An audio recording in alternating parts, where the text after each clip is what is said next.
courtier énergie. On a 2 bureaux, une antenne sur Orléans à Olivet et une seconde à Tours, dans le centre-ville. Je présenterai rapidement l'enseigne, mais le but, c'est pas ça, c'est de vous donner quelques leviers sur vos factures actuelles d'électricité ou de gaz, avec quelques leviers très concrets que vous pouvez regarder de votre côté pour savoir si effectivement il y a quelque chose à faire ou pas. Et effectivement, après, je terminerai cette présentation par une présentation de tout ce qui va être lié à la transition énergétique, pour lequel on sait qu'il y a un gros sujet, et je passerai la main effectivement après à Angéline et Julien côté Hervé thermique. Voilà. Ce qu'on s'était dit pour information, pour vous donner un peu le timing, c'était qu'on ferait une demi-heure et une demi-heure entre mon intervention et celle d'Hervé Thermique, et qu'il y aurait les questions à la fin. Donc si vous avez des questions, n'hésitez pas à les noter, ou en tout cas à les mettre dans la conversation pour qu'on puisse y répondre.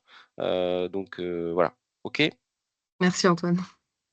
Je vous partage mon écran et on démarre quand vous me dites que tout est visible de votre côté. Hop là. C'est parfait. Eh ben, c'est bon pour vous, on y va. Donc, j'ai souhaité commencer par vous parler un petit peu du contexte des marchés énergétiques, puisque vous avez entendu beaucoup de choses les années précédentes. On en parle un petit peu moins cette année, quoique avec les élections à venir, c'est de nouveau un sujet, n'est-ce pas? Mais avec un marché de gros, hein, qui ne dépend pas du tout de nos élections, qui lui s'est en tout cas abaissé en termes de volume et de prix. Donc la bonne nouvelle, elle est là, c'est que les marchés sont plutôt bien bas par rapport à ce qu'on a connu aux années précédentes. Euh, pour faire très concret, c'est ce qu'on s'était dit avec Clara, c'est pour parler facture. Donc aujourd'hui, quand vous avez une facture, vous avez trois grandes parties. C'est exactement le même principe pour l'électricité et pour le gaz. Donc c'est assez simple. Vous allez avoir une première partie qui représente l'énergie. Donc sur la droite, aujourd'hui, il faut savoir qu'il y a plus d'une quarantaine de fournisseurs en France. Un fournisseur, ça ne veut pas dire quelqu'un qui produit de l'énergie, c'est quelqu'un qui va acheter de l'énergie sur les marchés européens, et qui va vous la revendre. Dans ce coût de l'énergie, en fait, il va ajouter tout un tas de coûts qui sont liés à la commercialisation, à sa marge, à des dispositifs demandés légalement par l'État, les C2E, certificats d'économie d'énergie. Il y a un coût de capacité, donc vous avez énormément de coûts qui s'ajoutent au simple coût unique de la molécule de gaz, par exemple, ou l'électron pour l'électricité. Donc ça, cette première partie, premier tiers, on va dire, sur votre facture, c'est l'énergie. Donc selon vos compteurs, vous avez des heures pleines, heures creuses, été, hiver, vous avez des heures de pointe et ainsi de suite. Ça dépend de la typologie et du segment de vos compteurs. Donc première partie, énergie. Deuxième partie, l'acheminement. Souvent, on fait un petit peu l'amalgame. Aujourd'hui, sachez que Enedis n'est pas un fournisseur, c'est quelqu'un, et c'est une pierre angulaire dans la distribution d'électricité en France, très importante, ce sont ceux qui sont responsables du réseau de distribution pour l'électricité. Après, pour les très gros consommateurs, ils sont chez RTE, mais la plupart des fournisseurs chez qui vous êtes, quand il y a un problème réel sur votre approvisionnement, c'est Enedis qui fait le relais. Et donc, sur la part facture, vous avez une part acheminement, qu'on appelle TURP, et qui permet en fait tout simplement de rémunérer Enedis pour l'entretien du réseau, ce qui est relativement important. Donc, cette part acheminement, elle est aussi prélevée sur votre facture. La dernière part, j'ai tendance à dire que c'est un petit peu identique à ce que vous avez sur les carburants, par exemple. Vous avez une part taxe qui est non négligeable, et qui également comporte plusieurs sous-parties, et qui, elles, ces taxes-là, sont reversées du fournisseur à l'État directement. Alors avec différentes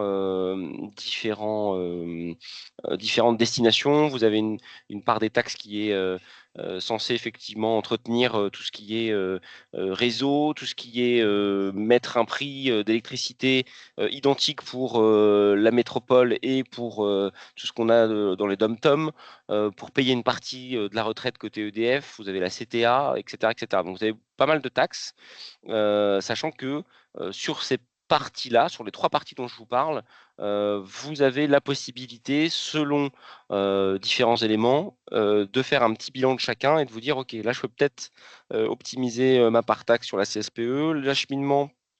J'ai peut-être une grosse puissance souscrite, je pourrais peut-être la baisser parce qu'au final, j'ai moins de machines et je consomme moins.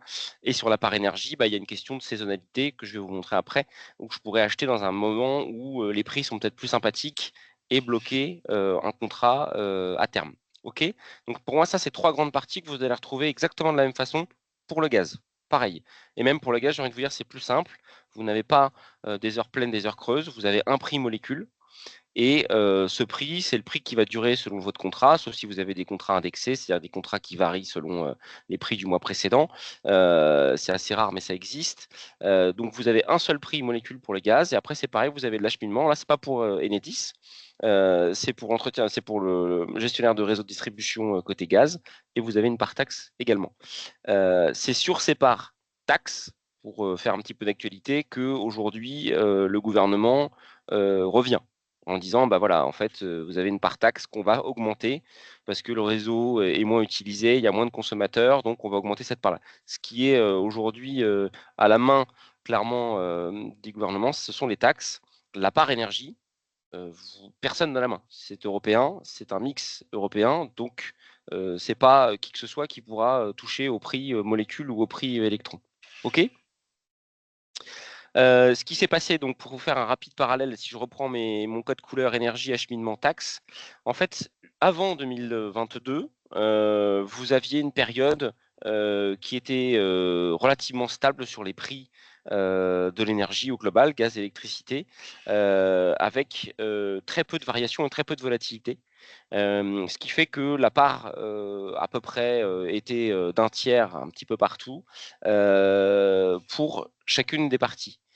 Après 2022, en fait, on a eu plusieurs éléments que je vous détaillerai juste après, mais la part énergie a pris une part absolument gigantesque et on ne pouvait pas réellement contracter, si vous voulez, la part acheminement, qui a été certes diminuée, et la part taxe, où le gouvernement a fait beaucoup d'efforts. Néanmoins, la part énergie a été multipliée parfois par 10 sur certains contrats. Donc, ça a été clairement le tremblement de terre à partir de 2022 jusqu'à 2023. Donc voilà, aujourd'hui on a passé ces 2 années très mauvaises pour revenir sur un contexte qui semble en tout cas bien plus serein et bien moins volatile en tout cas. OK? Euh, pour revenir à ces trois parties toujours, je vous ai découpé, entre guillemets, une facture. En fait, vous allez voir sur vos factures, donc il y a plusieurs parties. C'est relativement peu lisible, mais une fois on a pris l'habitude, vous avez quand même pas mal de repères. Donc, je vous parlais de la part fourniture. Donc là, vous voyez sur cette facture, c'est un résumé de ce qu'il y avait sur la part précédente. Donc, je vais peut-être le faire dans l'autre sens. Voilà, aujourd'hui, vous avez ça. Vous avez une part consommation. Donc la plupart du temps, vous avez un abonnement qui est mensuel et qui est lié à votre typologie de compteur la plupart du temps. Si vous avez un compteur qui, ça va de C5 à C1, mais vous avez des compteurs qui consomment peu, vous allez avoir un petit abonnement et vous allez avoir en dessous, vous voyez, les heures plein hiver, heures creuse hiver. Donc ces heures-là, donc là, c'est des tarifs qui sont relativement élevés. Vous avez le prix unitaire. Alors, on parle en centimes d'euros du kilowattheure ou en euros du mégawattheure. C'est juste une question de virgule. Mais ça vous permet d'avoir un ordre de grandeur par rapport au prix marché que vous pouvez consulter librement sur Internet et de vous dire, OK, mon contrat, il est bien placé, mal placé. Mais votre contrat, en fait, il est surtout lié à une saisonnalité à partir de laquelle vous avez renouvelé votre contrat. Donc là, typiquement, vous voyez, une heure plein hiver à 59,204, c'est très élevé et c'est des prix qui étaient pratiqués il y a quelques mois encore, mais qui ne sont plus du tout à l'ordre du jour.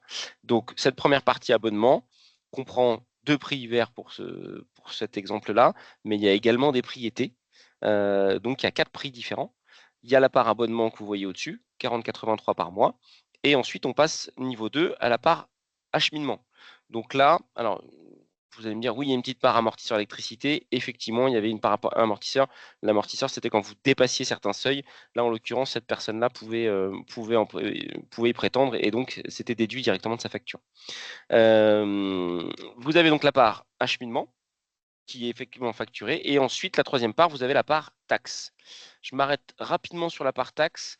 Vous avez la première ligne qui s'appelle contribution au service public de l'électricité. Alors, ça a encore changé de nom, mais vous voyez, il y a un prix unitaire qui est à 50 centimes d'euros du kilowattheure. Ça a été bloqué pendant 2 ans. Si je reviens juste là, vous étiez à 30% de taxes à peu près sur votre facture. Et ça s'est contracté à 5%. Parce qu'en fait, à l'époque, Monsieur le maire avait dit début 2022, avec la crise qu'on traversait, on va faire un effort, on va baisser cette part de CSPE à 50 centimes, alors que la plupart du temps, elle est entre 21,50 € et 22 euros. Et ça, cette part-là, est remontée depuis le 1er février 2024. Donc si vous regardez, ça en l'occurrence, c'est une facture de janvier. Si vous prenez une facture de février, il est fort probable que cette personne-là soit remontée à un prêt unitaire, en tout cas sur la CSPE, qui soit beaucoup plus important. Ça, c'est un premier levier d'optimisation. Quand vous avez un certain code NAF, donc code d'activité, avec un bilan financier qui correspond, vous pouvez prétendre à revenir à un taux minoré de CSPE. Donc ça, c'est une première optimisation. Vous avez la possibilité de revenir à ce taux de 50 centimes. Il faut savoir que pour certains gros consommateurs, ça représente plusieurs milliers d'euros par an de remonter à ce palier de 20,50 € depuis le 1er février. Donc première optimisation sur les taxes, selon votre code NAF, c'est pas pour tout le monde, et selon effectivement la valeur ajoutée que vous dégagez. Donc ça, c'est quelque chose qui peut être intéressant. Ensuite, sur l'acheminement, vous avez une autre part d'optimisation qui est en fait le fait que sur l'acheminement, vous avez une puissance souscrite sur votre compteur. Alors, j'ai pas d'exemple concret. Là, je vous montrerai après dans l'exemple de courtage, où vous avez par exemple, je sais pas, 108 kVA de puissance souscrite. Ça veut dire que vous avez pris, selon le dimensionnement de votre compteur et de votre consommation, une puissance pour votre local, pour votre hangar, pour votre activité de 108 kVA. On peut très rapidement voir, et même vous simplement, alors normalement on fait effectivement des études un peu plus poussées, mais si vous avez atteint ces 108 kVA dans l'année, et si tout simplement vous ne pouvez pas baisser cette puissance souscrite pour payer un peu moins cher, pas sur la partie énergie, mais sur la partie acheminement.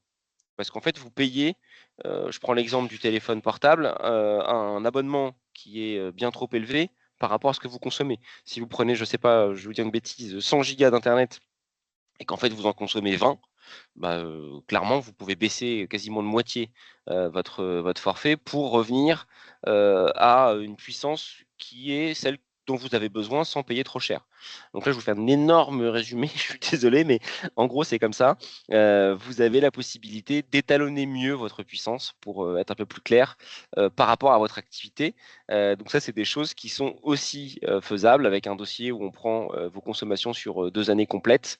Maintenant que l'année Covid est passée, on voit un petit peu quand vous consommez normalement. Ça va dépendre aussi de votre activité. Si vous avez une prévision de croissance où vous allez ajouter des machines, on va surtout pas toucher à votre puissance souscrite parce qu'il faut que ça corresponde à cette nouvelle demande de croissance. Donc voilà, donc les deux parties, je suis désolé, j'espère que c'est pas trop brouillon parce que je vous ai fait haut et bas sur les factures, mais vous avez donc sur les 3 axes d'amélioration à date pour moi, vous avez le prix énergie. Donc là, je ferai un petit passage un peu plus long sur le côté marché. Et vous avez la part acheminement et la part taxe. OK? 3 parties que vous retrouvez sur chacune de vos factures. Donc sur ces parties-là, effectivement, nous, de notre côté, on propose notre expertise et notre support, évidemment. Donc sur la part énergie dont je vous parlais tout à l'heure, l'idée, c'est d'avoir une connaissance du marché de l'énergie, d'avoir une connaissance de ce qu'il va y avoir entre guillemets devant nous. Est-ce que les prix vont être potentiellement meilleurs, moins bons, sur quelle durée je peux aller, quel est le contexte marché, hein, il y a un contexte, Monsieur Macron arrête un dispositif qui s'appelle l'Arenh à la fin de l'année 2025. Qu'est-ce qu'il y aura après? Donc le côté le plus important pour vous financièrement, sur lequel on peut jouer, c'est la partie achat d'énergie. Ensuite, la deuxième partie, la partie TURP, donc c'est l'utilisation du réseau public d'électricité. Donc là, je reviens à ce que je vous ai dit sur la partie puissance. Est-ce que vous avez une puissance qui correspond à votre activité? Est-ce que vous pouvez l'abaisser ou est-ce qu'au contraire, il ne faut pas y toucher? OK? Donc ça, c'est le 2e levier et 3e levier, c'est la partie taxe. Donc vous avez la même, optimisation possible sur l'électricité et sur le gaz, pour information. Donc c'est CSPE pour l'électricité, TICGN pour le gaz. Ça dépend, je vous dis, de certains critères, pour lesquels on vous accompagne et on fait la vérification avec vous et on monte les dossiers ensemble. OK? Donc pour moi, ça, c'est 3 grands leviers que vous pouvez noter et qui vous serviront toujours sur une facture d'électricité ou sur une facture de gaz. OK? Donc, pour revenir sur notre cœur de métier de notre côté, mon courtier énergie, c'est effectivement vous donner une visibilité sur ce qui va se passer sur le marché. Alors, ça serait très prétentieux de vous dire que je sais exactement ce qui va se passer. Aujourd'hui, vous avez surtout à tenir compte d'un historique qui est ce que vous avez effectivement et ce que je vous partage là. Donc, en fait, avant 2022, vous voyez, on avait une courbe qui était relativement stable. On était plutôt sur des prix qui étaient entre 50 et 60 € du mégawattheure. Là, je parle d'électricité. Pour le gaz, c'était encore moins cher. On a eu une sortie de Covid relativement compliquée avec des gens, des plateformes asiatiques qui ont consommé plus tôt que nous. On a commencé à avoir des prix qui montaient un petit peu. Vers septembre 21, ça avait commencé un petit peu à monter. Et puis, bien sûr, le niveau 2 étant la guerre déclenchée par la Russie avec l'Ukraine en février 22, où là, effectivement, on remettait en cause tout de suite notre système d'approvisionnement de gaz. Et nous n'avions pas de solution en face, nous, Européens, pour combler ce manque de gaz à venir. Le pic de ce qui s'est passé en termes de prix catastrophiques, ça a été au mois d'août de 2022, puisqu'on a dépassé quasiment les 1100 € du mégawattheure. Quand je vous parle aujourd'hui de prix qui sont plutôt aux alentours des 80 €, 70 €, on va dire, en prix marché, on a atteint les 1000 € en août 2022. Donc typiquement quelqu'un qui avait un contrat avec une reconduction tacite sur l'été 2022, il a eu des prix catastrophiques qui ne sont pas de son fait, mais qui sont du fait de personne malheureusement, pour une année complète, voire pire s'il a été reconduit sur 24 ou 36 mois. Donc vous voyez cette vague complète de hausse sur le marché n'était pas prévisible. Ça a été dû en partie bien sûr à la guerre en Ukraine, mais la deuxième grande cause, ça a été le fait que les centrales nucléaires françaises qui pèsent pour beaucoup dans l'approvisionnement étaient à l'arrêt pour des maintenances non effectuées pendant le Covid. Il y avait quasiment la moitié des centrales qui ne tournaient pas et par manque apparemment d'entretien potentiel ou de détection de corrosion sur certains circuits secondaires de sécurité. Donc là, je ne fais que répéter ce que vous avez certainement entendu dans les médias il y a quelques années, mais en fait, la conjonction de la fin de l'approvisionnement du gaz russe et de plus de 50% des centrales françaises à l'arrêt font que les prix et les prévisions étaient extrêmement mauvaises. Donc on a attendu jusqu'en décembre 23, hein, donc c'est encore récent, ça fait 6 mois pour que les prix reviennent plus ou moins sur des tendances relativement stables. Il faut savoir que sur tout ce que vous voyez là, en termes de pic, c'était une telle volatilité qu'on avait, nous, certaines offres fournisseurs qui, au bout d'une heure, n'étaient plus valables. C'est-à-dire qu'aujourd'hui, le marché de l'énergie, c'est un prix qui est connu pour une année. Une année égale un prix. 2025, c'est tel prix. 2026, c'est tel prix. 2027, c'est tel prix. Ces prix varient à chaque clôture de marché tous les jours. Et donc, vous aviez tellement de hausses parfois dans une seule journée que les prix n'étaient pas maintenus par les fournisseurs, les offres n'étaient pas signables. Et donc, on a passé quasiment 1 an et demi comme ça avant de revenir sur une tendance un peu plus stable. OK? Donc maintenant, on est sur un plateau plus ou moins, que là, c'est une prévision, mais en tout cas, allez, depuis le début de l'année 2024, on est sur des prix qui sont beaucoup plus acceptables et avec des tendances qui sont bien meilleures. OK? J'avance un petit peu. Vous avez effectivement l'image de ce que je vous dis, c'est-à-dire que vous avez des prix par jour. Donc, typiquement, là, on rentre un peu plus dans le détail que le graphe précédent. Et vous voyez, on va avoir, nous, pour les professionnels, différents outils, newsletters ou autres, où on vous envoie tous les matins les prix du jour pour savoir si la baisse est conséquente, si c'est le moment de prendre sa décision, est-ce qu'on repousse, est-ce qu'on attend, etc. etc. L'idée aussi de ces prix, et je reviens sur la slide d'avant, c'est d'avoir une perspective sur qu'est-ce qu'il va y avoir devant nous. Typiquement, 22, 23, l'idée c'était de prendre des contrats sur du très court terme si on avait la nécessité de renouveler son contrat à ce moment-là, parce que des prix trop mauvais sur un budget énergie aussi important, c'est clairement pas quelque chose de souhaitable pour les sociétés de la région et pour qui que ce soit. Donc nos conseils, c'était surtout effectivement de faire du très court terme. Aujourd'hui, on voit que les prix sont bien meilleurs. Ils ne reviennent pas au niveau d'avant. Néanmoins, on sait qu'on n'est plus sur du 12 mois. Maintenant, en contrat, on est plutôt sur du 24 ou du 36 mois, puisque devant nous, on se fait entre guillemets de nouveau un petit peu peur. On a les élections américaines qui vont jouer en fin d'année, qui vont être clairement quelque chose qui va être surveillé par les marchés pour savoir si l'approvisionnement en GNL, qui remplace très légèrement la part de gaz russe pour les Européens, sera coupé. Comment affrontons-nous l'hiver? Est-ce que l'hiver sera plus froid et donc nous consommons plus de gaz et ainsi de suite? Donc les périodes hivernales, pour vous donner un autre relais intéressant, sont rarement les bonnes périodes pour contractualiser, puisque ce sont des périodes de tension. Vous avez besoin en hiver de 2 fois plus de production et d'outils de production pour fournir le même nombre d'habitants sur la France, typiquement. Donc, on est plutôt sur des périodes printemps-été pour regarder son contrat et anticiper. Typiquement, les grands consommateurs qu'on va pouvoir accompagner, nous, sont des gens qui vont regarder les prix par année et vont nous dire, tiens, 2026, c'est 60 euros, ça fait 2 ans et demi que je n'ai pas vu ce prix-là, ça m'intéresse, je voudrais une simulation pour voir un budget unique sur 2026 et potentiellement, je vais bloquer cette année-là. Donc, en fait, on bloque ces budgets par année en fonction des prix de marché. OK? Donc voilà, vous voyez, on vient de ce monde-là et on récupère des prix qui sont relativement compétitifs, puisqu'aujourd'hui, pour information, EDF annonce donc la fin d'un dispositif qui s'appelle l'AREN, mais je ne vais pas rentrer dedans, ça va être trop long, qui est un dispositif qui a des prix liés à un prix, à un coût de production du nucléaire qui était fixé à 42 euros il y a plus de 10 ans. Et EDF aujourd'hui demande un prix minima de 70 euros de revente. Donc vous voyez, on a des prix marché, alors ça datait de fin de semaine dernière, qui étaient beaucoup plus importants, enfin qui étaient pardon, moins importants que 70 euros. Donc c'est pour vous dire qu'aujourd'hui, les prix sont même plus importants, plus intéressants que ce que souhaite EDF sur les renouvellements de contrats pour remplacer l'AREN l'année prochaine. OK. Je file. Mon courtier énergie, aujourd'hui, on vous accompagne sur tous ces sujets, tendance marché, courtage, optimisation. On est une enseigne nationale, on a un siège bordelais, on a 2 agences sur la région centre. On est le réseau le plus important aujourd'hui en France en termes d'agences. On a plus de 34 agences. Notre objectif, c'est de faire du local. Tous nos clients sont des gens de la région centre et on est là justement pour accompagner sur la prise de décision, sur l'optimisation, l'ensemble des sociétés et du maillage local.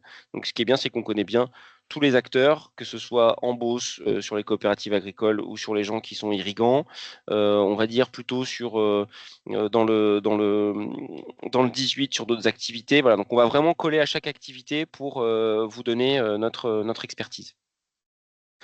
Le côté courtage de notre côté est une mission qui est faite sans frais. On a besoin de 2 petits éléments qui sont vos factures pour reconstituer vos factures à l'année, votre budget annuel et d'un mandat d'autorisation qui nous permet de remonter vos données de consommation auprès d'Enedis.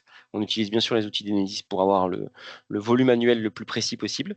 Et on va s'appuyer sur beaucoup de fournisseurs qui vont être dédiés sur certaines activités. On en a qui sont très sur les industriels, d'autres qui sont plutôt sur les copropriétés, d'autres qui sont sur les collectivités, et ainsi de suite. Et l'avantage que l'on va avoir, c'est qu'on va pouvoir les interroger tous en même temps et vous proposer les meilleures offres du meilleur fournisseur sur le moment. Vous avez des fournisseurs, si je vous prends Total, qui étaient très agressifs en début d'année, qui l'est un peu moins maintenant. Donc on va vous diriger un petit peu tout simplement comme un courtier en assurance classique qui va vous dire bah là le meilleur produit en ce moment c'est ce type de produit là sur votre segment. Donc on va vous donner quelques orientations. Ce n'est pas sans vérification de votre profil. Sachez qu'aujourd'hui, quand on travaille pour nos clients et pour les prestataires, on va rentrer votre SIRET. Votre SIRET va correspondre à un code NAF. On va avoir des notations financières qui sont liées à votre activité, si vous avez publié des bilans et ainsi de suite. Donc, ces fournisseurs font très attention, suite à la crise que je vous ai montrée en amont, de savoir si vous êtes solvable, bien sûr, sur la durée du contrat, et savoir si vous avez une activité qui, tout simplement, sera pérenne. Donc c'est pas, on veut absolument un contrat d'énergie, ils vont regarder tout ça, ok. Donc ça, c'est des gens qu'on va pouvoir vous proposer. Rapidement, parce que je vois que le chronomètre tourne, une mission de courtage, ça se présente comme ça. On vous fait une photo à l'instant T de vos compteurs avec vos volumes de consommation que vous voyez sur la droite et des volumes que vous consommez par poste euro-saisonnalisé. C'est-à-dire que là, vous avez 4 postes. Je vous parlais tout à l'heure des prix hiver. Là, vous avez 2 prix hiver, 2 prix été. On pourrait même avoir un 5e prix qui est un prix pointe. Et on va parler, et c'est là que ça s'image un petit peu plus que tout à l'heure, de la puissance souscrite. Là, vous avez un compteur où il y a 4 plages qui sont sur la même puissance. La plupart du temps, c'est comme ça. Donc là, vous voyez, vous avez 42 kVA. Et le deuxième compteur a 144 kVA de puissance. Potentiellement, si la personne en consomme moins, eh ben, il pourrait baisser sa puissance et donc gagner un petit peu financièrement sur ce poste-là. Je reviens sur l'aspect acheminement. Ensuite, on va proposer tout un tas d'offres et on va vous remettre exactement l'offre que vous avez. Donc, d'où l'intérêt d'avoir vos factures, c'est de pouvoir vous retracer un bilan complet de votre budget annuel et de faire une moyenne et de vous dire, voilà, par rapport à ce qu'on peut obtenir aujourd'hui, où vous vous situez. Donc là, vous avez des produits très spécifiques que l'on propose moins, qui sont de l'arène, mais qu'on prend bien le temps d'expliquer. Donc il y avait une part du prix qui était fixe et une part variable qui était conséquente en début d'année d'après. Donc ça, c'est quelque chose qu'on a la chance de moins pouvoir proposer à date. Et là, vous avez les prix, le delta qui est constaté entre votre budget actuel et le budget futur. Ce qu'il faut savoir, c'est que c'est pas forcément des économies. Ça peut être à l'inverse, quand vous avez signé un contrat il y a 3 ans qui était très bon sur des prix très positifs, ça peut être à la hausse, tout simplement, parce que le contexte est certes meilleur que l'année dernière, mais ce n'est pas les prix de 2021. Donc les personnes qui ont des contrats anciens ont encore des prix très positifs et constatent des hausses lors des renouvellements en 2024. Et à l'inverse, quelqu'un qui a renouvelé son contrat dans la pire période, je veux dire en août 2022, bah lui, il va forcément avoir des grosses économies parce que c'était les pires prix. Donc c'est vraiment lié au moment auquel vous contractualisez qui va faire le prix de votre contrat. OK. Je reviendrai rapidement. On a quelques packs d'accompagnement dont je vous ai parlé, où on va vous suivre, on va vous faire des bilans annuels et on va vous proposer différents outils d'analyse. On a maintenant un service client avec une plateforme où vous pouvez avoir un suivi avec vos factures qui sont déposées dessus, tout un tas d'éléments d'accompagnement qui sont relativement structurés. Et donc ça, c'est quelque chose qu'on développe pour la plupart des clients qui ont des packs services, donc packs d'accompagnement en plus de la mission de courtage. Je fais la transition avant de passer la main à Hervé Thermique. Donc, on a effectivement de notre côté, mais avec l'aide, en l'occurrence, de certains partenaires locaux. Je crois qu'on a effectivement quelques poseurs de panneaux photovoltaïques qui sont dans la salle. Et on a aussi effectivement Hervé Thermique qui a un bureau d'études très pointu. Donc, on propose 3 grandes missions.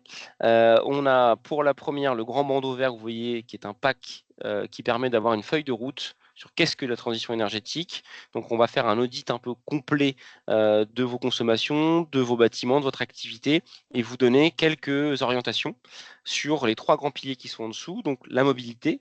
Vous avez un parking de plus de 1500 mètres carrés. Vous devez mettre des bornes de recharge. Pourquoi, comment, quelles aides je peux avoir. Audit énergétique, pareil, on va faire un audit bâtimentaire. Nous ne réalisons pas les audits. On passe par des prestataires sérieux, puisqu'effectivement, pour les audits énergétiques, on passe par Hervé Thermique. Et on va aussi avoir des audits PV, donc panneaux photovoltaïques, où on va vous dire voilà, quel est votre potentiel, comment les poser. Et on passe également par des professionnels locaux pour pouvoir s'appuyer sur eux et vous proposer des produits. Ça ressemble à ça, très rapidement, parce que je vais reprendre les éléments, mais ça va être ce que proposeront ensuite derrière nos confrères d'Hervé Thermique. Donc, on va prendre le temps par bâtiment, par compteur, de voir quelle est votre consommation par rapport à une moyenne, par rapport à la moyenne de votre activité. Vous êtes restaurateur, bah, potentiellement vous consommez 150, la moyenne elle est plutôt à 80, vous consommez plus, qu'est-ce qu'on peut faire pour améliorer? On va regarder différents leviers d'optimisation sur, bah, potentiellement vous avez du chauffage sur des heures où il n'y a personne. Typiquement, bah, vous pourriez potentiellement faire un effort et trouver un gain d'optimisation sur le côté chauffage. L'optimisation de puissance, vous voyez, je vous disais, vous avez 120 kVA, prenez l'exemple de gauche, vous ne dépassez jamais 85. Potentiellement, là, il y a une optimisation également. Donc, on vous fait un bilan complet de ce que vous pouvez améliorer sur l'utilisation de votre bâtiment, sur les règles que vous devez appliquer, bâtimentaires, parking, bande de recharge, etc. etc. OK. Et on vous fait un bilan à la fin détaillé. Vous avez quelqu'un physiquement qui vous fait la restitution et qui va vous proposer des leviers. OK. Donc, si je résume très rapidement, de mon côté, côté énergie, il y a une chose, c'est votre contrat, n'en soyez pas esclave.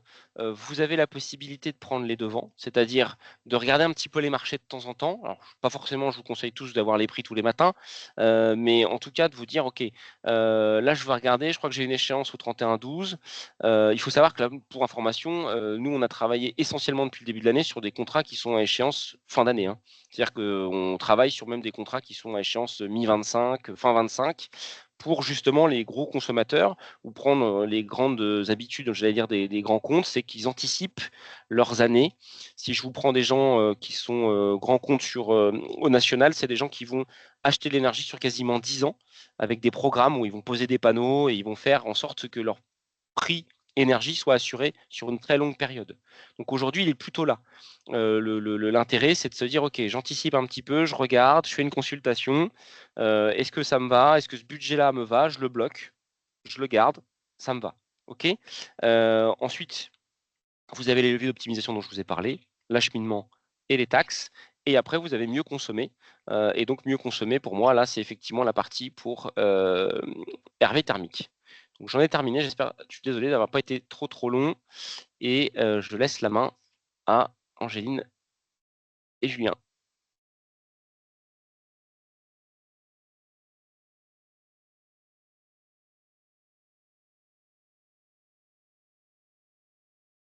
Super, merci beaucoup. Merci Antoine. C'est zoomé, non? Bonjour à tous. Est-ce que vous voyez Bonjour, bien bonjour. notre écran? C'est parfait. Ok. Impeccable. Eh bien, du coup, on va se présenter. Donc, Julien Guillon, donc moi, je représente le bureau d'études BSE, qui est une filiale du groupe Hervé. Et moi, je suis Angéline Gazio, je suis directrice commerciale chez Hervé Thermique.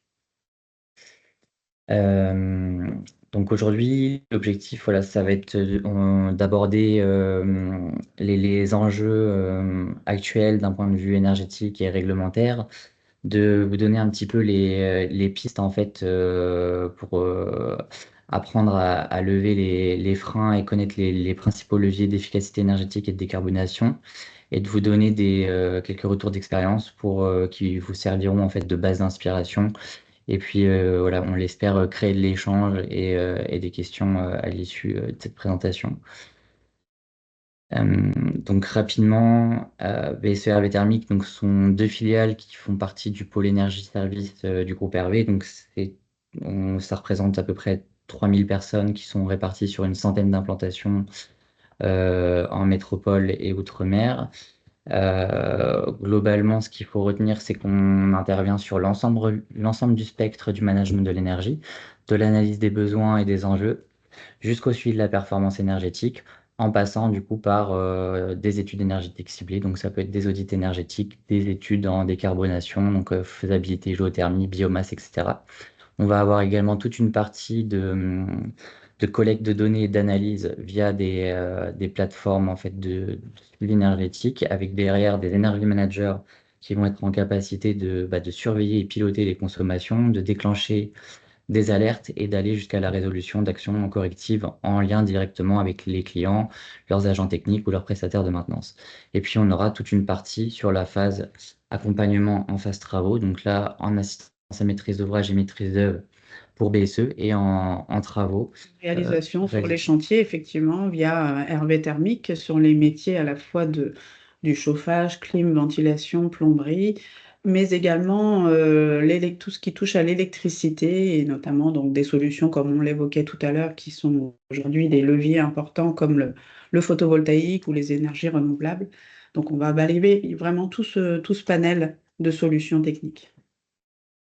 Voilà, rapidement, sur cette slide, on va retrouver les secteurs d'intervention des deux filiales Hervé Thermique BSE. Donc voilà, RV thermique plutôt sur les travaux, la maintenance, et BSE sur la partie études, suivi énergétique, énergie management. Alors, ça permet, vous voyez, de balayer à peu près toutes les problématiques que l'on peut rencontrer sur un bâtiment et d'avoir un seul et même partenaire. C'est plus simple en termes de coordination de chantier. Alors, au niveau des enjeux, sur les principaux enjeux réglementaires actuels, on va les balayer ensemble. On a depuis 2015 l'audit obligatoire qui concerne les grandes entreprises, donc qui ont plus de 250 personnes ou un chiffre d'affaires qui dépasse 50 millions d'euros et un bilan supérieur à 40 millions d'euros. Donc c'est un audit qui doit couvrir 80% de la facture énergétique du sirène de l'entreprise et qui est à renouveler tous les 4 ans. Donc après, si vous avez mis en place une démarche ISO 50001 au sein de votre entreprise, vous pouvez être exempté de cet audit obligatoire. Après, on a la partie décret tertiaire, donc qui est un décret sorti en 2019 avec différentes échéances aux horizons 2030, 2040, 2050. Donc là, l'idée, c'est vraiment qu'il y ait une obligation de résultat à la fin. Vous avez des déclarations à faire annuellement et il y aura des contrôles de l'État afin de s'assurer que les objectifs ont été atteints ou pas. Donc en gros, soit on va viser une valeur relative par rapport à une consommation de référence qui aura été déterminée au préalable. Donc ça va être, on va avoir des objectifs de 40, 50 et 60% d'économie d'énergie en fonction des échéances. Ou alors on va viser une valeur absolue qui est fixée par arrêté et en fait qui équivaut à un niveau de consommation RT 2012. Donc cette réglementation concerne les bâtiments essentiellement de plus de 1000 m², mais pas que, on a des petites spécificités sur des bâtiments multi-occupation où voilà, on peut occuper 100 m² dans un bâtiment de 1000 m², de plus de 1000 m², et quand même se retrouver concerné par le décret tertiaire. De la même façon, sur une même unité foncière, si on a un cumul de surface qui dépasse les 1000 m², chacun des bâtiments unitairement va se retrouver assujetti. On va retrouver après, donc en lien avec le décret tertiaire, on a le décret BAC qui va toucher à tout ce qui est régulation, automatisation des bâtiments, avec une obligation voilà, d'installation d'un système de gestion technique bâtimentaire, donc GTB, avec différentes échéances en fonction de la puissance du bâtiment. Donc on a une première échéance qui est fixée à 290 kW pour janvier 2025 et ensuite pour les bâtiments qui ont une puissance de plus de 70 kW, ça sera 2027. Ensuite, on a la partie bilan carbone. Donc ça, c'est le concept réglementation concerne les entreprises de plus de 500 personnes et elle va être fortement liée en fait avec la performance extra-financière des entreprises, donc CSRD, qui va concerner un premier lot d'entreprises à horizon 2025. Et puis, donc ça va être essentiellement les grosses entreprises, les gros groupes dans un premier temps. Et puis après, d'année en année, on va venir aller jusqu'aux petites TPE, PME. Euh, on a également des enjeux sur les fluides frigorigènes avec la réglementation F-gaz. Donc là, on a une interdiction progressive des principaux fluides que vous avez potentiellement sur vos sites. Donc l'idée, c'est qu'en 2035, on retrouvera uniquement du CO2, des installations à l'ammoniac, CO2, propane, ou avec des fluides bien spécifiques, avec un faible impact environnemental. Et puis, on va dire la dernière principale réglementation d'actualité va concerner la solarisation et la végétalisation des parkings. Avec, pareil, on a différentes échéances en fonction de la typologie du bâtiment, si on est en neuf ou en existant. Mais ce qu'il faut retenir, c'est qu'en gros, la majorité des bâtiments vont être concernés dans les années à venir, d'autant plus qu'on a une nouvelle directive européenne qui est sortie récemment en mai 2024, qui va abaisser les seuils en fait à 250 m². Donc voilà, à avoir en tête et pour anticipation sur les années futures.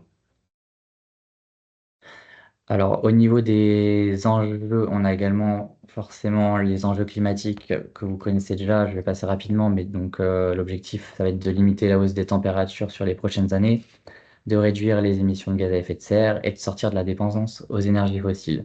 On voit qu'on est encore à l'échelle mondiale à peu près 85% en fait d'énergie qui est liée aux fossiles, donc il y a encore un grand gap à faire.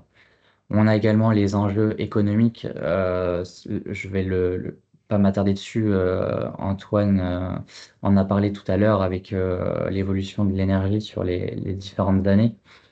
Et puis après, on va retrouver aussi également des enjeux de valorisation de son patrimoine ou de productivité. Donc forcément, pour un certain nombre de bâtiments, la pérennité des installations est importante à prendre en compte pour éviter des arrêts de prod sur des sites industriels. Et puis sur des bâtiments tertiaires, on va pareil avoir des enjeux de confort et d'entretien pour valoriser son patrimoine au moment d'une éventuelle revente par la suite. Et on va retrouver également donc, des enjeux de certification et de communication qui peuvent être internes ou externes, en lien avec des démarches que vous avez pu choisir de mettre en place en interne. Donc ça peut être des démarches RSE, de neutralité carbone, ça peut être des démarches de certification type ISO 50001 sur des sites industriels, par exemple, pour voilà, mettre en place une démarche de management de l'énergie. Et puis, on va retrouver donc, voilà, les enjeux de confort et de productivité des salariés, donc des bâtiments sains, bien chauffés, avec une ambiance chaleureuse, forcément, voilà, les personnes se sentiront beaucoup mieux. Donc là, on a un impact là-dessus. Et puis des enjeux de financement avec toutes les solutions, les dispositifs qu'on va retrouver actuellement sur les aides aux études, les aides aux travaux, et financement également sur des prêts avec la BPI, des prêts COPTZ, etc. On y reviendra un petit peu plus en détail par la suite. Donc en gros, pour répondre à tous ces enjeux qui sont multiples, on a différentes alternatives et un panel de solutions. Donc ça va voilà, du suivi énergétique en passant par la bonne exploitation de ces bâtiments. On en reparlera un petit peu plus par la suite. Et puis on va avoir aussi donc après des solutions avec des audits énergétiques, des études de faisabilité géothermie, de bois énergie, solaire thermique, etc., qui vont vous permettre de mettre une cohérence dans tous vos objectifs et dans tous vos enjeux aussi, qui soient réglementaires, environnementaux, énergétiques. Donc voilà, l'étape numéro 1 d'une démarche, si vous partez de zéro, ça va être en fait la réalisation d'un audit énergétique. Il va vous permettre donc d'identifier les sources d'amélioration sur le bâtiment, les process, les équipements, de connaître du coup l'état de santé de votre bâtiment, de vous comparer aussi, donc d'avoir des indicateurs de performance énergétique et de savoir comment vous situer par rapport aux décrets tertiaires, par rapport à des entreprises dans la même activité, dans le même secteur d'activité que vous, et puis de cartographier vos consommations pour identifier en fait vos usages énergétiques significatifs, donc ceux qui vont avoir le plus d'impact sur sur vos kilowattheures, sur votre impact carbone ou encore sur votre facture énergétique globale à l'échelle du site. Donc à partir de ça, on va identifier donc les principaux usages et donc vous proposer des actions d'économie d'énergie. Donc à la fois sur le bâtiment, les équipements techniques, la régulation, mais aussi tout ce qui est conduite d'installation et éventuellement réagencement de locaux.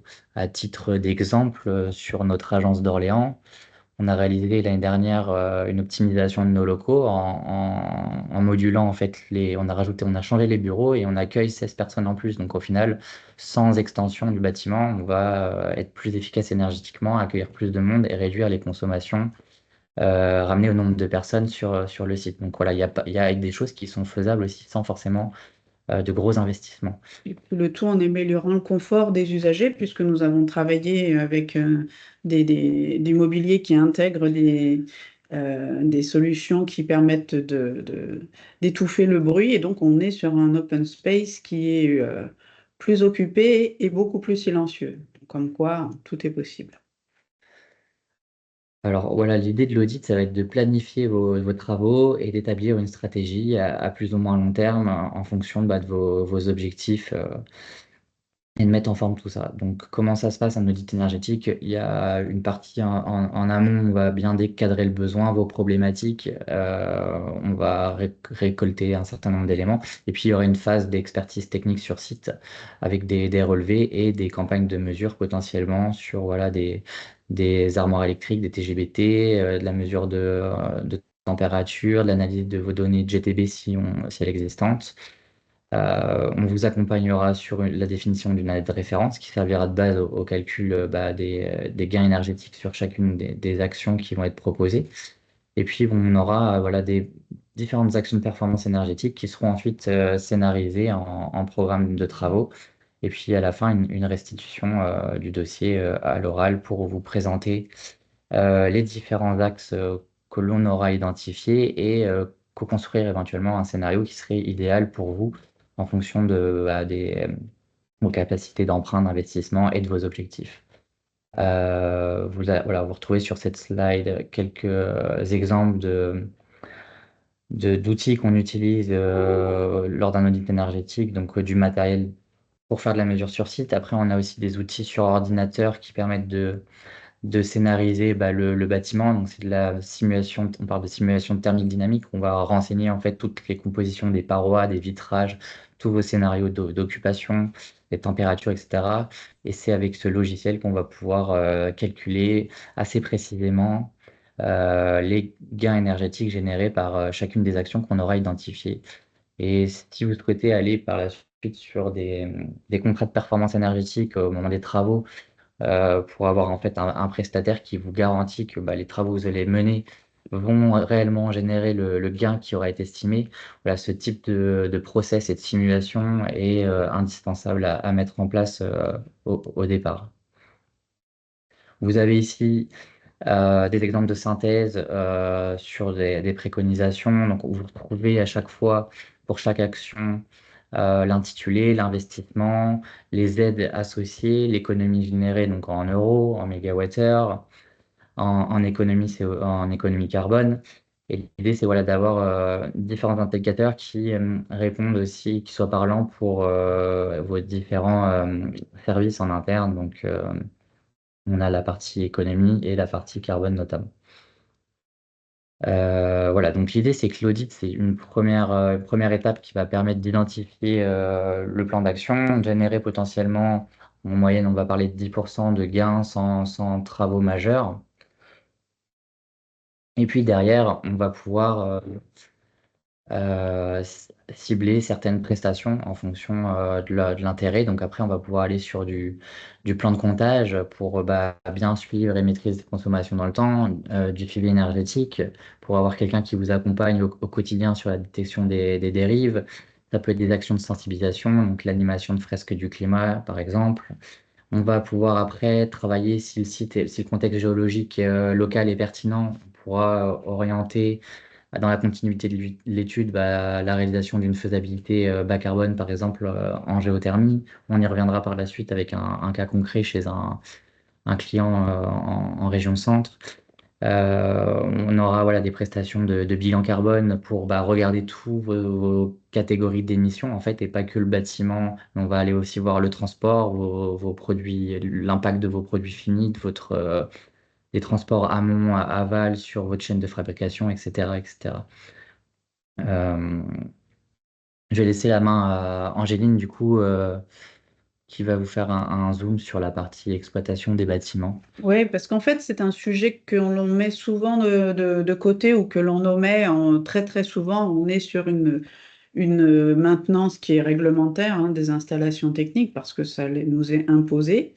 Mais il faut savoir qu'il est très intéressant de passer sur des contrats de maintenance qui sont engageants, qui impliquent votre mainteneur et qui devient un partenaire à part entière pour vous aider à faire des économies d'énergie. Et c'est un levier auquel on ne pense pas souvent et qui est rentable dès la première année parce qu'en fin de compte, évidemment, ça nécessite une présence ou des actions complémentaires par rapport à ce que la réglementation nous impose pour faire de la conduite de vos installations. Mais ce temps est largement payé par les économies que cela va générer. Donc pour ça, il y a plusieurs typologies de contrats qui sont possibles. Donc il faut savoir malgré tout qu'à partir du moment où vous commencez à suivre vos consommations, et pas uniquement sur des factures, mais bien sûr d'aller voir sur un pas horaire de quelle manière vous consommez et de creuser avec du sous-comptage pour bien comprendre et suivre vos consommations, et bien à partir du moment où vous allez vous lancer dans cette démarche, vous allez générer des économies d'énergie parce que vous allez pouvoir identifier des dérives ou des fonctionnements qui ne sont pas optimums. Et donc là, on est déjà facilement sur 10% d'économie, ne serait-ce qu'en mettant en place du suivi. Ensuite, eh bien, donc comme je vous l'évoquais, d'aller mettre un contrat de maintenance engageant avec votre mainteneur, eh bien, vous allez passer une autre étape qui va vous permettre, vous, déjà de vous concentrer uniquement sur votre cœur de métier. Je sais que vous êtes pas mal d'industriels à être autour de ce webinaire. Et votre cœur de métier, il est bien d'aller produire.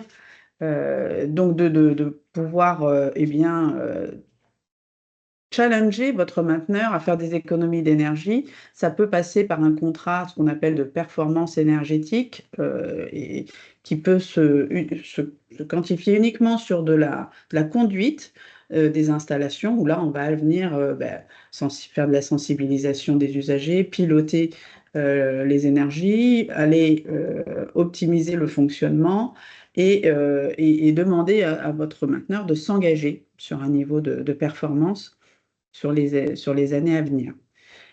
Ça peut générer directement 15 à 20% d'économie d'énergie, ce qui est énorme sur les usages. Vous pouvez intégrer à ce contrat eh bien, un bouquet de travaux sur les installations purement techniques qui vont vous permettre de générer des économies complémentaires. Là, vous pouvez aussi avoir un cercle vertueux où les économies vont pouvoir eh bien, être réinvesties dans des travaux d'amélioration. Et puis ensuite, eh bien, grâce à un audit, vous allez avoir aussi des notions sur votre bâti et pourquoi pas là intégrer des travaux beaucoup plus conséquents qui vous permettent là de faire un grand pas allant jusqu'à 60% d'économie d'énergie. Ce type de contrats peuvent intégrer ou non du financement si vous ne voulez pas toucher à votre trésorerie. Il existe des solutions aujourd'hui très simples pour qu'on puisse vous accompagner en ce sens sans que vous n'ayez besoin de sortir d'argent. Il faut savoir que ce sont des contrats, alors on peut se dire, oh là là, ça devient lourd juridiquement. Non, aujourd'hui, on a mis en place avec nos services juridiques des propositions qui restent très basiques, où eh bien, on peut avoir des différents niveaux. Le plus simple étant de dire, ben, monsieur le client, aujourd'hui, nous, on a identifié qu'il y avait matière à faire mieux. On prend en charge la mise en place, pourquoi pas, de capteurs intelligents, le temps supplémentaire qu'on va passer sur votre site et eh bien, ensuite, on se partage les gains à partir de tant de pourcents d'économie, par exemple. Et dans ce cas-là, on est vraiment sur des contrats qui sont très simples en termes de mise en œuvre. Donc voilà, effectivement, on se retrouve avec des propositions, voilà, de partage de gains, de partage de pertes, ou pas, ou à 100% ou en part, en partie. Voilà, tout ça, ça part d'une discussion et d'un état des lieux des installations en toute transparence avec le client, l'objectif étant de se retrouver dans une solution gagnant-gagnant.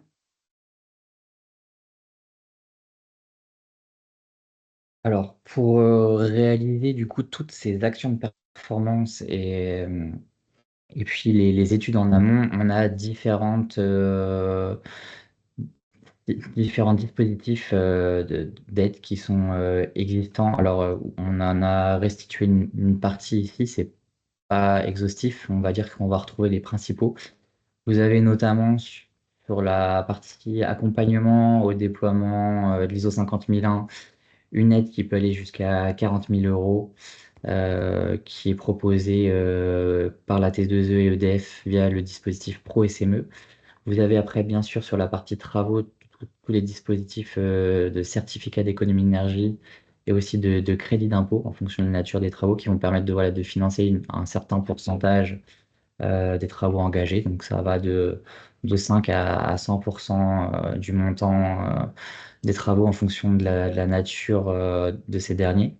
Vous avez le dispositif avec BPI France sur notamment la partie Diag Perfimo, qui est en fait un audit énergétique accès des crêts tertiaires et qui est financé à 40% pour les TPE, PME. C'est donc financé à 40% via l'ADEME. Et donc, à titre informatif, BSE est référencé auprès de BPI France pour réaliser ces Diag Perfimo.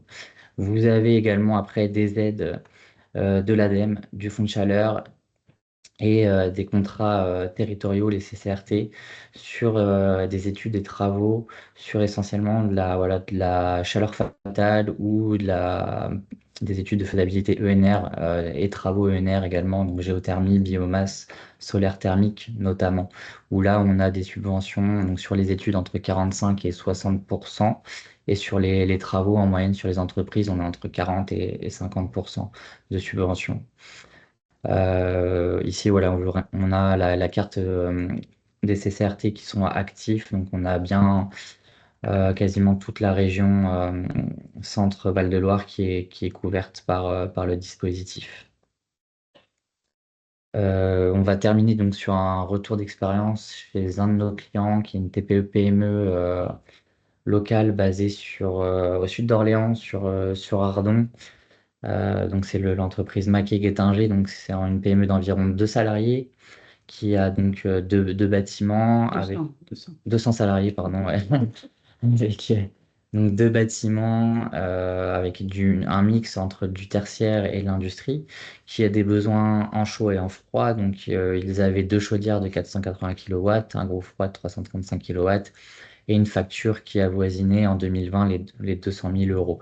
Donc la problématique du client, c'était de répondre aux enjeux du décret tertiaire, maîtriser ses factures énergie, et puis après est arrivé en cours de route l'aspect neutralité carbone. Donc en fait, voilà, là c'est le déroulement de notre accompagnement chez ce client, où on y a été étape par étape. On a commencé par un audit énergétique et l'accompagnement des décret tertiaire en 2021. Cet audit énergétique a mis l'intérêt d'une solution géothermique. Donc, on a réalisé ensuite en 2022 une étude de faisabilité en géothermie qui était financée voilà, par l'ADEME. Le client ayant son projet de neutralité carbone a retenu cette solution pour décarboner le site. Et donc, on a l'AMO et les travaux qui sont en cours là sur 2024. Donc voilà, on voit qu'il y a quand même un petit délai entre le moment où on fait les études et la concrétisation des travaux. Le premier forage a été réalisé en février là, 2024 et les travaux seront finalisés à la rentrée de septembre. En parallèle, on a réaliser un plan de comptage du site pour bien séparer les consommations process des consommations tertiaires pour justement pouvoir faire des déclarations annuelles sur la plateforme Opérate qui soient cohérentes et puis pour le client voilà, avoir une vision plus précise de ses postes de consommation à l'échelle du site. Donc la mise en place du système de comptage avec la plateforme de monitoring a été déployée sur 2023. En parallèle, sur 2023-2024, il y a eu une analyse de Degrebax et de GTB qui a été faite avec un projet de déploiement sur 2024-2025. Et puis, pour poursuivre la décarbonation du site, maintenant que le client va avoir supprimé ses consommations de gaz, mais il aura plus de consommation électrique, on va pouvoir voir comment on va pouvoir compenser ces consommations électriques avec du photovoltaïque. En lien avec potentiellement de la réfection des toitures pour pouvoir les intégrer en toiture plutôt qu'au sol ou sur ombrière. Et puis potentiellement, voilà, on pourra continuer à accompagner le client sur son plan de transition de manière plus globale avec un bilan carbone, de la sensibilisation. Et voilà, et tout en fait, ce package d'actions mises en œuvre peut être du coup packagé sous forme de contrat de performance énergétique avec le suivi d'énergie management derrière. Et puis, voilà, je vais Quelques chiffres. terminer par quelques chiffres.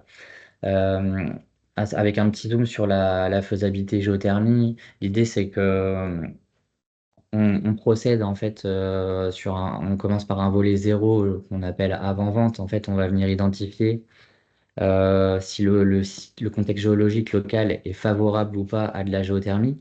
Si c'est le cas, on va mettre en avant cette solution chez le client et on va pouvoir en fait faire une offre potentiellement si le client n'a pas fait d'audit énergétique, on va pouvoir faire une faisabilité géothermique qui va inclure un audit énergétique dans le volet 1. Sinon, s'il a déjà un audit énergétique, bah, on fera direct la faisabilité géothermie. Et du coup, on va poursuivre après sur 3 volets. Donc l'étude et l'optimisation des besoins énergétiques, là où l'idée, c'est de voilà, vraiment identifier toutes les actions qu'on va pouvoir mettre en place et que le client est prêt à mettre en place pour réduire et optimiser les puissances et les besoins énergétiques. Une fois qu'on s'est mis d'accord sur la puissance future de l'installation, on va passer sur le volet 2 où là, on va dimensionner l'installation en géothermie. Donc là, c'est une prestation qui est réalisée en binôme avec un hydrogéologue qui a la compétence sous-sol et puis le bureau d'études thermiques. Et puis le volet 3 sera la synthèse et la conclusion. On va comparer en coût global la solution géothermie avec une solution fossile classique ou une solution en aérothermie, par exemple. Donc là, chez ce client-là, on installe une géothermie sur nappe avec une puissance de 600 kW, un forage qui va prélever 80 m3 dans la nappe, mais voilà, ces 80 m3 sont prélevés mais restitués quasiment instantanément dans la nappe. Il y aura 2 pompes à chaleur en géothermique en cascade et du rafraîchissement passif avec du géocooling dans les ateliers notamment. Donc on est sur un budget d'1,4 million, 40% d'économie d'énergie générée à l'échelle du site, une aide financière de l'ADEME de 350 000 euros, 45 000 euros d'économisés sur la facture, un reste à charge pour le client d'1 million d'euros et un ROI estimé à 8-10 ans. Ici, vous avez une vue satellite avec, vous retrouvez en fait l'implantation des différents forages. Donc vous avez en bas, en bleu foncé, bah, le forage de prélèvement. Vous avez le petit point en rose, ça sera le local technique qui va contenir bah, la pompe à chaleur, qui va prélever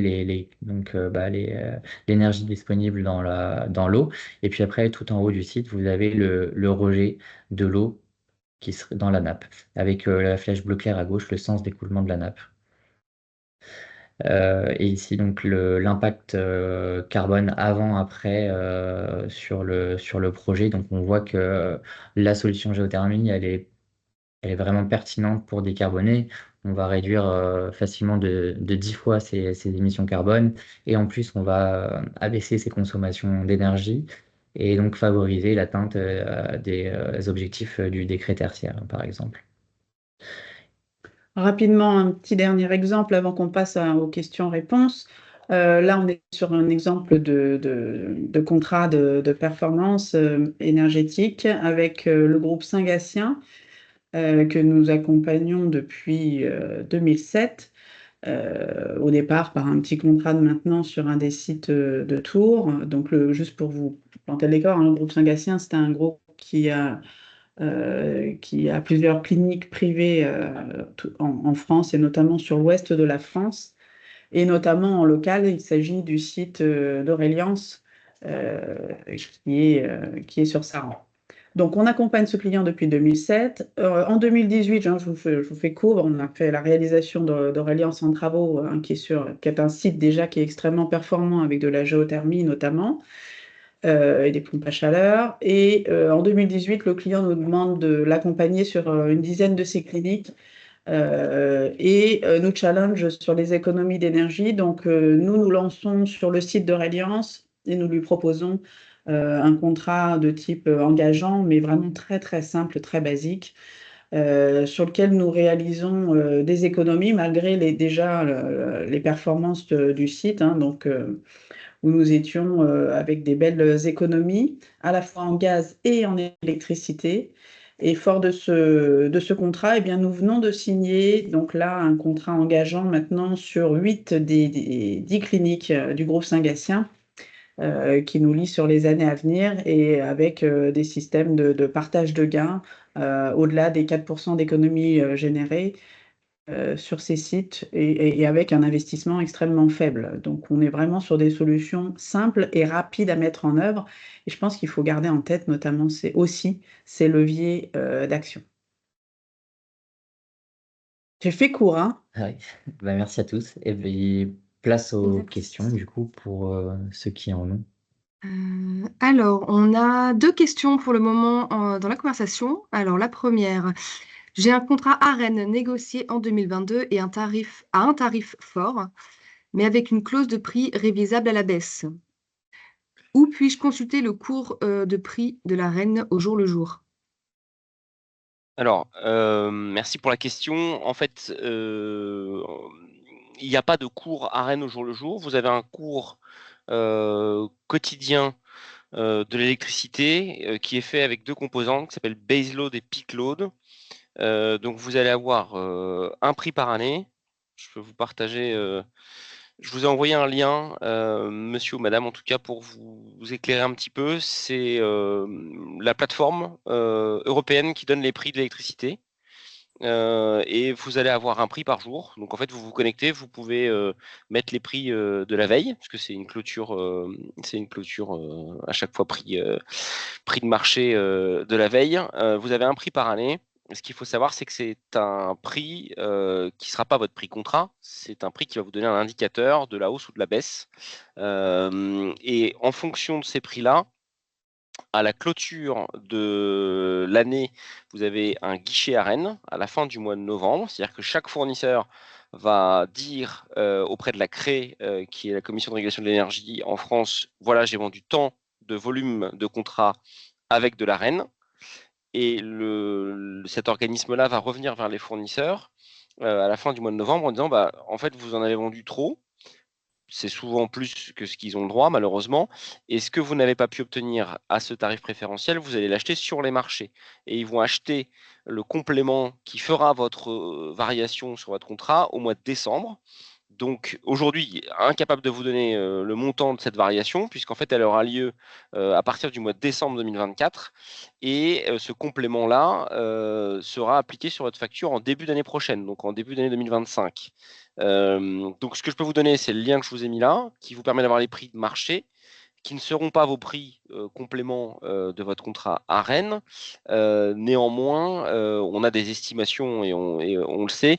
Donc les très mauvaises années, pour vous donner un ordre d'idée, c'était plus de 100 euros du mégawattheure en plus. Donc c'était colossal. L'année dernière, la moyenne de tous les fournisseurs a été partagée. Je crois que c'était 23 euros de plus.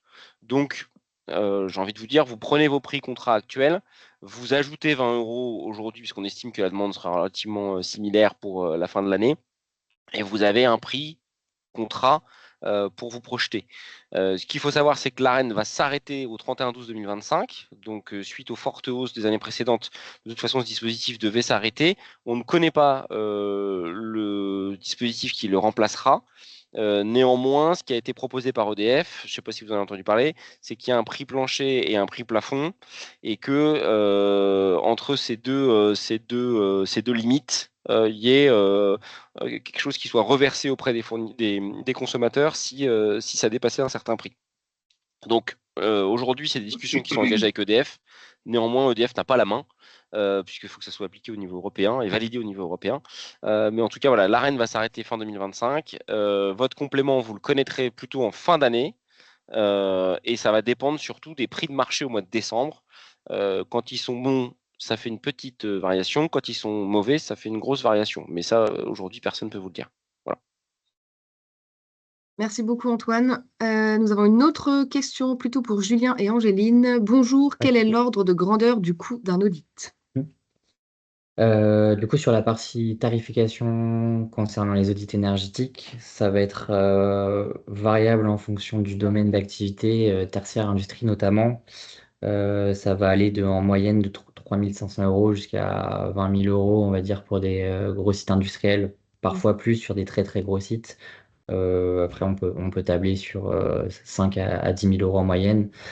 Et après, avoir en tête, donc, ce qui peut être intéressant, c'est de coupler l'audit énergétique avec la faisabilité géothermie, si le contexte géologique est favorable, ce qui permet d'avoir une vision sur un programme de travaux complet, le dimensionnement d'une solution de décarbonation aussi à la clé, et le tout finançable par l'ADEME entre 45 et 60%. Donc au final, vous avez une prestation beaucoup plus globale qui répond à plus d'enjeux énergétiques réglementaires et qui va pas vous coûter beaucoup plus cher qu'un audit énergétique seul.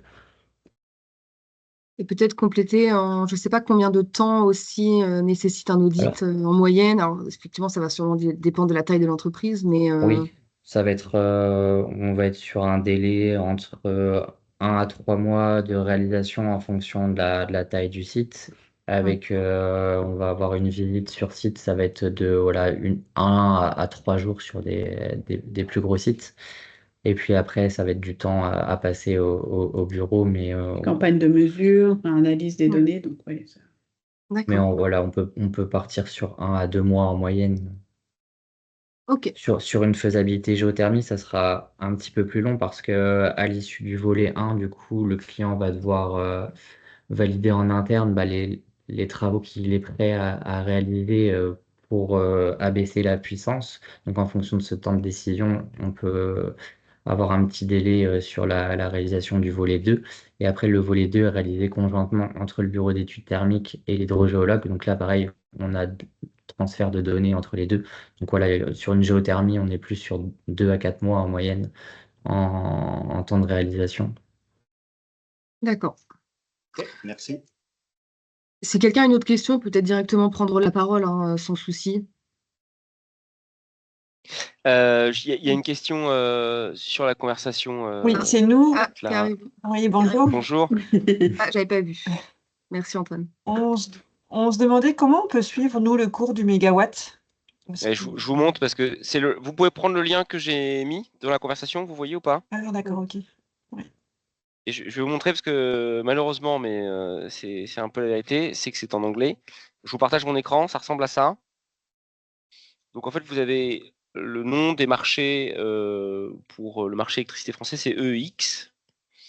Et vous avez la possibilité donc sur EEX d'avoir donc dans Market Data Power, c'est votre l'énergie que vous choisissez. C'est pas intuitif comme ça, Non, je suis hein. désolé, mais voilà, Faut le savoir. voilà. Et après, vous Alors avez moi, dans j'ai réussi à futur, l'avoir c'est en les prix français. futurs. Bah oui, Le, c'est en le- français. le site peut être en Vous pouvez français. le mettre en français. Bah, je me complexifie la chose, mais je le fais toujours. Voilà, je suis désolé, mais effectivement. Et donc, vous avez French Power. Et là, vous avez votre prix. Donc, à la journée.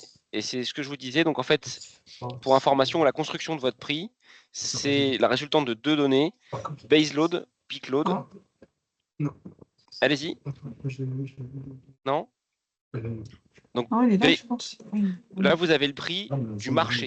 Ça ne sera pas le prix de votre contrat. C'est-à-dire que pour une unité, pour résumer, On pour n'a pas les une mêmes. unité, c'est 66,90. C'est le dernier prix qui a été pratiqué pour 2025. 2026, 60. 2027, 58. Sauf que cette résultante-là, ce n'est pas la seule. On va dire que 80% de votre prix est acheté en base load. C'est un ruban de prix. Et après, les 20% restants, c'est ce qu'on appelle de la dentelle, ça va être le peak load. Et là, ça va être acheté sur les prix qui sont en dessous, 84, 79, 80. C'est-à-dire que soit vous avez un compteur qui est sur, on va dire, C5, C4. C'est des profils types de consommation. Vous n'allez pas vraiment avoir des prix extraordinairement variants. Ah. Il y a une mouche qui se balade dans un micro. C'est pas chez Non. nous. Peut-être Bon, éteindre les micros, peut-être pour ceux qui n'ont pas la parole. c'est bon. Et donc en fait, la construction d'un prix se fait donc essentiellement 80% avec les prix que vous avez là, et le complément se fait avec les prix que vous avez là, pour être très, très succinct. Et selon ces prix, effectivement, vous allez avoir des contrats plus ou moins élevés, sachant que je répète bien que vous ne retrouverez pas ces prix-là dans vos contrats. C'est-à-dire que aujourd'hui, un bon prix contrat, un prix moyen, j'ai envie de vous dire, c'est une centaine d'euros. C'est 120 euros du mégawattheure si je mélange les prix hiver, les prix été. Et dire ça, c'est aussi très compliqué parce qu'en fait, ça dépend de votre profil de consommation, ça dépend d'un tas d'éléments qui font que vous avez un prix qui correspond à l'offre qui est la vôtre. Mais en tout cas, la colonne vertébrale de ce qui est suivi par tous les fournisseurs et les acteurs de l'énergie, c'est ça, c'est baseload, peak load, et ça vous donne la variation à la hausse, à la baisse, ou pas de ces marchés-là. OK? Et en plus, vous pouvez le mettre en français. Vous voyez, j'ai appris qu'on pouvait le mettre en français. Donc maintenant, ça... J'espère que j'ai répondu à votre question. Votre Oui, micro est un coupé. petit peu, mais en fait, on n'a pas le même tableau que vous. Quand on va sur le site, Ouais. on n'a pas les mêmes données, en fait.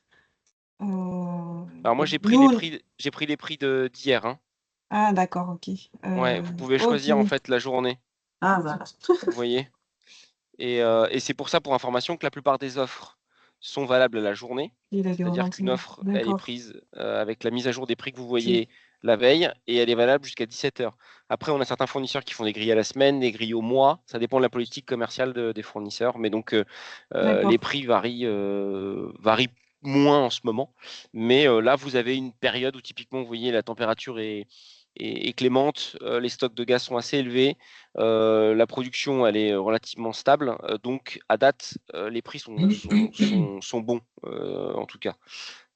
C'est un peu moins le cas quand on attaque l'hiver, mais voilà. Après je vous dis ça, on a repris 4-5 euros la semaine dernière pour des raisons certainement liées un petit peu à l'Ukraine, à différents. Voilà, ça reste assez fluctuant selon les éléments géopolitiques. Et la mouche est D'accord. revenue. Voilà. Ok, on va l'enlever. Donc voilà, non, mais ça c'est un indicateur, ça ne fera pas votre prix contrat et ça voilà, c'est pour vous donner un petit peu un ordre d'idée. Merci Antoine. Est-ce que quelqu'un d'autre a une question et souhaite prendre la parole? Moi, ce que je retiens, c'est que c'est important quand même de savoir ce qu'on paye et de comment on le paye. Et donc, Antoine, tu nous parlais de pouvoir agir déjà dans un premier temps sur la puissance souscrite pour l'acheminement, mais aussi sur les taxes et la CSPE, avec une notion quand même importante sur le timing et l'importance aussi de se tenir informé. Et une fois qu'on a stabilisé un petit peu voilà, tous ces contrats-là, les choses ne font que commencer finalement. Et il est important de pouvoir peut-être commencer par un audit énergétique avant de pouvoir se rediriger sur toute l'analyse du bâtiment, hein, si je comprends bien. Parce qu'il y a aussi toute une réglementation hein, malgré tout. Alors heureusement, il y a des aides, mais voilà, il y a quand même une réglementation qui vient contraindre un petit peu aussi tous ces enjeux-là. Donc merci hein, de nous avoir informés, de nous avoir un peu plus expliqué comment tout ça fonctionne. Donc Je pas pense d'autres que questions. pour rajouter ce que tu dis là, c'est que je pense qu'il n'y a pas de fatalité. On m'avait dit que pour beaucoup, un Mhm. contrat c'était difficile, on le prenait tel quel et en fait on subissait un petit peu vos coûts mensuels. Aujourd'hui, il y a des stratégies, on est sur un marché qui est ouvert. Le marché du gaz est complètement. Il y a plus de tarifs réglementés pour information. L'électricité encore, mais pour information, le tarif réglementé fixé par le gouvernement, il est plus cher que le prix de marché. Donc, dans un sens ou dans l'autre, il faut quand même être un tout petit peu sachant.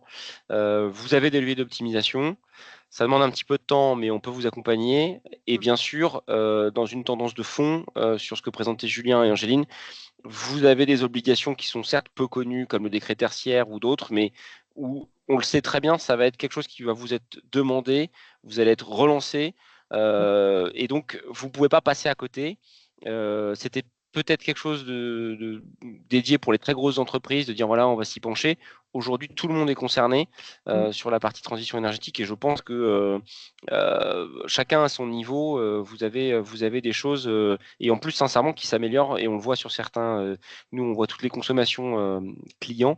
La plupart des consommations ont baissé de 20 à 30% hein, depuis 2-3 ans. Donc tout le monde a fait de gros efforts et je pense qu'il y en a encore à faire pour que vous ayez une facture qui soit la plus petite possible avec un bâtiment efficace et efficient. Donc voilà, pas de fatalité pour moi. Ne subissez pas vos coûts. Faut prendre un petit peu de temps. Voilà. Donc sachez que nous on fait ça en visio, on fait ça en physique. Voilà, c'est pas des choses trop compliquées et trop lourdes. Plein de solutions existent hein, finalement. Voilà. Oui, et tout à fait. C'est effectivement ce qu'il faut en retenir. Les leviers sont nombreux, efficaces. Par contre, il n'y a pas de solution unanime. Donc, c'est vraiment du cas par cas en fonction de votre état des lieux, de votre avancement aussi sur le sujet. Mais sachez qu'on est là pour vous accompagner en ce sens et trouver avec vous les meilleures solutions pour votre activité. Clara, tu partageras nos coordonnées si Et bien certains sûr. veulent. J'ai pas du tout Oui. regardé ou laissé quoi que ce soit, mais voilà, donc Je partagerai les présentations, évidemment. Vous aurez toutes les informations nécessaires. Est-ce qu'on a J'ai vu une autre une petite question? question qui vient d'arriver. Oui. Est-il possible de rentabiliser le coût d'un audit si nous ne sommes pas propriétaires des murs? Alors ça, c'est vrai que c'est un gros sujet aussi de ne pas être propriétaire. Oui.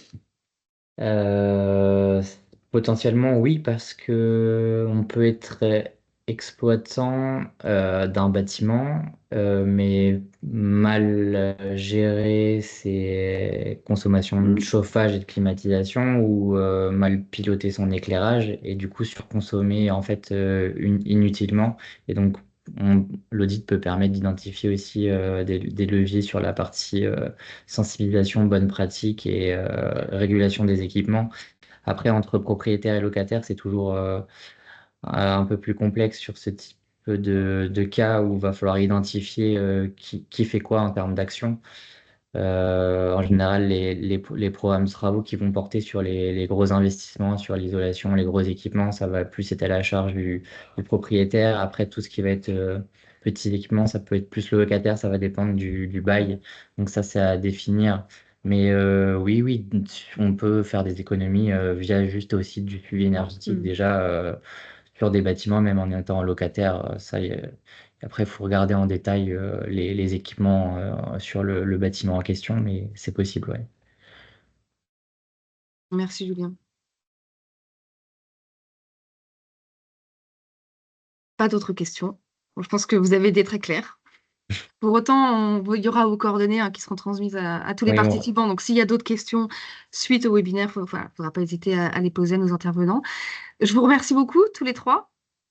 Et Bah, puis, merci à merci à Clara tout le pour monde aussi d'avoir l'organisation. participé. merci Clara, merci à tous et à Merci à toutes en tout cas tous pour Merci votre à temps pour et votre puis participation. n'hésitez pas. Voilà. Très bien. Ben, je vous souhaite une très bonne journée à tout le monde. Bonne journée à tous et à également. toutes. Bonne Merci. semaine. Au revoir. À Merci bientôt. beaucoup Au à revoir. tous. Au revoir.